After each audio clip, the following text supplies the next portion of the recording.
जय गुरुदेव जी, जय श्री कृष्ण जी। श्री कृष्ण चैतन्य प्रभु नित्यानंद, श्री अद्वैत गदाधर श्रीवासादि गौर भक्तवृंद। हरे कृष्ण कृष्ण कृष्ण हरे हरे, हरे राम राम राम हरे हरे। गुरुदेव जी बहुत सुंदर भगवान श्री कृष्ण जी की भक्ति करने के तरीका बताते हैं।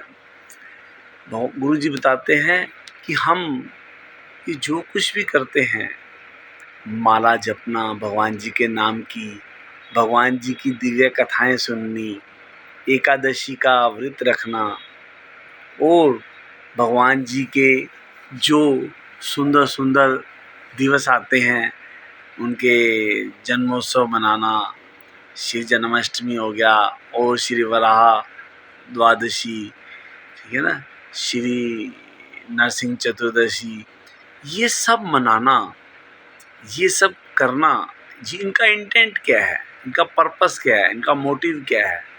इन सब चीज़ों का एक ही मोटिव है, एक ही पर्पस है, एक इंटेंट है। वो है कि भगवान श्री कृष्ण जी में हमारा प्रेम हो जाना, एक वो संबंध जो हम भूले हुए हैं ना, वो कायम हो जाना। संबंध क्या है? वो हमारे पिता हैं, हम उनके पुत्र हैं, हम उनके बच्चे हैं। ये एक संबंध है, क्योंकि हम हैं आत्मा और भगवान जी हैं परमात्मा, ठीक है ना। भगवान का हम अंश हैं, हम इस लोक के है ही नहीं। ये लोक है माया का और हम क्या हैं? डिवाइन, भगवान जी का अंश, ठीक है ना, अलौकिक। यहाँ का इस लोक के हैं नहीं हम।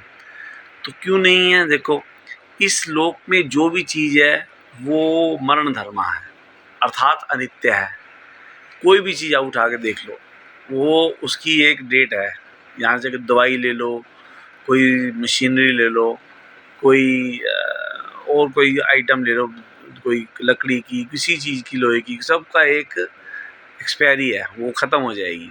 और मेन चीज़ जो ये शरीर मिले हुए हैं, चाहे मनुष्य का हो, चाहे जानवर का हो, चाहे पशु पक्षी का हो, इन सब की क्या है? एक डेट है एक्सपायरी की, अर्थात ये अनित्य है, मृत्यु लोक है ये। और लेकिन जो ये आत्मा है, यानी कि जो मैं बोल रहा हूँ, इस सब के अंदर ये जो ज्योत है, वो जो है वो यहाँ का अंश नहीं है। वो जब 3 महीने हो जाते हैं तो माता के गर्भ में फिर जो ज्योत आती है ना अंदर, तो वो यहाँ से नहीं आती और लौकिक आती है। आपने बहुत जगह पढ़ा होगा जहाँ पे लिखा होगा गीता जी का सार, उसमें आप एक चीज़ पढ़ते होंगे, क्या लेकर आए थे, क्या लेकर जाओगे। तो व्यक्ति सोचता है पता नहीं यार क्या लेकर आए थे, कुछ समझ नहीं आती, ऊपर से निकल जाती बात। तो गुरुजी बताते हैं कि वो क्या लेकर आए थे, वो किसके लिए बताते हैं? वो ज्योत के लिए। वो जो ज्योत है, जो भगवान जी का अंश है, जो आत्मा है, उसका साइज कितना है? हम ये जो बाल होता है ना, बाल का जो अग्र भाग होता है, बिल्कुल चोंच, बिल्कुल उसके अगर 10,000 टुकड़े कर देना, तो वो जो छोटा सा सही रहता है, उतना आत्मा का वो हमारे रूप है, जो हमारी भगवान जी का अंश है, जो अंदर है हमारे। जो वो जब निकल जाती है तो सब सारा शीर्ष खत्म हो जाता है ना उसी वक्त। तो वो जो ज्योत है ना, वो संबंध उसका भगवान से है, और वो है डिवाइन। वो तो है नहीं, जैसे गीता जी में आता नहीं कि जैसे वस्त्र व्यक्ति एक बदल के दूसरा वस्त्र पहन लेता है, इसी प्रकार आत्मा जो है एक शरीर को छोड़कर नया शरीर पा लेती है। तो मृत्यु क्या है? मृत्यु तो एक उलांग है, एक उलांग मतलब एक स्टेप है, एक स्टेप उस दूसरा स्टेप लेना, बस इतना ही है। क्योंकि आत्मा तो वैसी है, लेकिन वो आत्मा जब एक शरीर से दूसरे शरीर में जाती है तो पुराने जो कर्म हैं हमने किए हुए, जो हमारा स्वभाव है, उसको साथ लेके जाती है आगे। कैसे? जैसे हवा चलती हो और वो फूलों के ऊपर से होके आती है, तो साथ ही क्या करती है? फूलों की खुशबू साथ लेके चलती है ना आगे। इसी प्रकार आत्मा भी अपने जो पुराने कर्म किए हैं वो आगे साथ लेके चलती है। तो बस यही फ़र्क है। और हमने उसके अंदर आके हमने क्या करना है? उस भगवान जी का जो संबंध है हमारे से, उसी को जानना है और उसको जानकर भगवान जी से प्रेम करना है। वो संबंध, जैसे हम संबंध वैसे ही हो जाता है ना, जैसे हम घर में अपने बच्चों से, अपनी पत्नी से, अपने पति से, अपने उनसे प्रेम करते हैं ना, वैसा प्रेम भगवान जी से करना है असली। और यहाँ पर जो प्रेम है ये तो सब उस प्रेम की परछाई है। प्रेम में क्या होता है, कुछ लेना नहीं होता, कुछ देना ही होता है। प्रेम की बहुत ऊंची परिभाषा गुरु जी बताते हैं। तो कहते हैं कि प्रेम में सिर्फ प्रेमी की प्रसन्नता देखी जाती है। उदाहरण देते हैं गुरु जी, कह रहे जब श्री राम जी ने अपनी लीला समेटनी थी तो वो सबको, जितने भी अयोध्यावासी, सबको लेकर सरयू जी में उतरने लगे। तो बालाजी महाराज जी, हनुमान जी, वो भी प्रणाम करे, कहते हैं कि मैं भी साथ जाऊंगा। तो राम जी कहने लगे नहीं, मेरी ये इच्छा है कि आप यहीं रहो और लोगों को मेरी भक्ति का प्रचार करो, उनको भक्ति की महिमा बताओ क्या है। तो मेरी ये इच्छा है। लेकिन हनुमान जी की इच्छा क्या है, साथ जाने की। लेकिन श्री राम जी की, उनके भगवान जी की प्रसन्नता क्या है, आप यहीं रहो।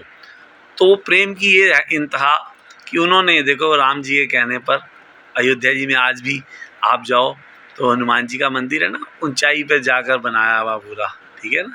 तो वो राम जी ने उनका राज्याभिषेक किया, वहाँ का राजा बनाया हुआ उनको। तो वो प्रथम मंदिर है हनुमान जी का, सबसे पहला हनुमान गढ़ी कहते हैं ना जिसको मंदिर को, आप जाएंगे वहाँ पे अयोध्या जी तो आप दर्शन करेंगे। तो अब देखो इसे प्रेम ये है।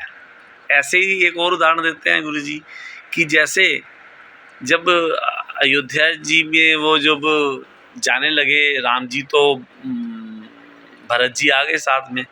भरत जी कह रहे आप वापस जाओ, आप वहाँ का राजा बनो, तो मैं आपकी जगह वनवास चला जाता हूँ। ऐसे बड़ा कंपेल किया भगवान जी को। तो सब बड़े गुरुदेव भी आए बीच में, सब कह रहे भाई भरत जी आपका जो प्रेम है ना उसको अथाह है, लेकिन जो राम जी हैं वो, आपका प्रेम तो समुद्र की तरह है और राम जी हैं सुमेरु पर्वत के समान, तो हिमालय पर्वत के समान। तो आपका प्रेम में वो डूब तो जाएंगे लेकिन टस से मस नहीं होंगे। जो उन्होंने एक बारी संकल्प ले लिया वो नहीं हो सकता, उससे भाई हट जाएं। तो कह रहे अब क्या करें। तो वो फिर श्री राम जी क्या कहते हैं कि मेरी प्रसन्नता इसी में है भरत जी, मेरे भाई, आप वहाँ पर मेरी जगह पर सिंहासन को संभालिए। तो लेकिन वो फिर भरत जी उनके मतलब चरण पादुका लेके चले जाते हैं और उनको वहाँ रख के और उनकी रक्षा करते हैं पूरे वहाँ पर। और कहते हैं कि आपको एक, जिस दिन आपका वनवास खत्म हुआ तो मैं एक पल भी नहीं रुक पाऊंगा आपके बिना। तो उसी वक्त भगवान जी आते हैं। तो ये क्या है, प्रेम।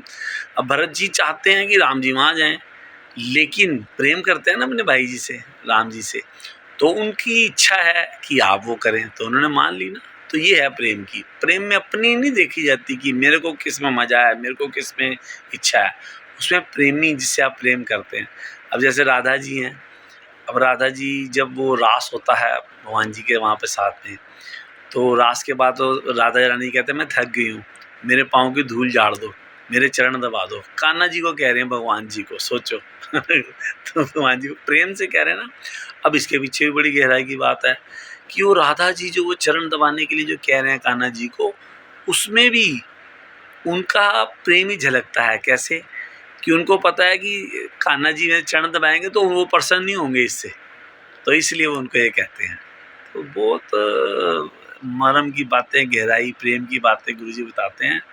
हम लोग जो राधा जी का जो कान्हा जी से प्रेम है, उसका एक राधा जी एक कृपा का कटाक्ष भी हमारे पे कर देना, बस यही हम चाहते हैं कि हम भटके हुए जीव जो राधा रानी जी की प्रेम भक्ति कान्हा जी के लिए है, उसका एक हल्का सा एक अंश कटाक्ष भी हमें मिल जाए तो हम मिल जाए। जैसे वो ये भोले बाबा जी ने बड़ा सुंदर ये बनाया श्री राधा कृपा कटाक्ष, बड़ा प्यारा स्तुति की हुई है उन्होंने।